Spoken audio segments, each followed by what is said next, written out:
Əgər bizim qazilərimiz intihar edirlərsə, şəhid ailələri problemlərlə bağlı narazılıqlarını bildirirlərsə, cəmiyyətdə işsizlik, qiymətlərin artması, maaşların, pensiyaların aşağı olması, uşaq pulu verilməməsi, bütün bu problemlər xalqın vəziyyətinə xəbər verir, yoxsa yox?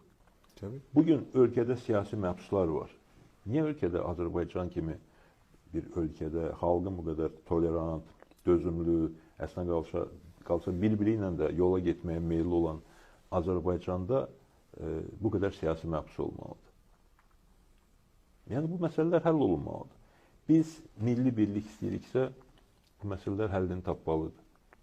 Siyasi məhbuslar azad olunmalıdır.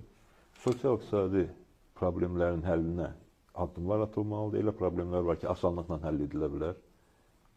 Həll edilməlidir. Və təbii ki, mətbuat azadlığı, söz azadlığı, sərbəst toplaşma azadlığına əməl edilməlidir.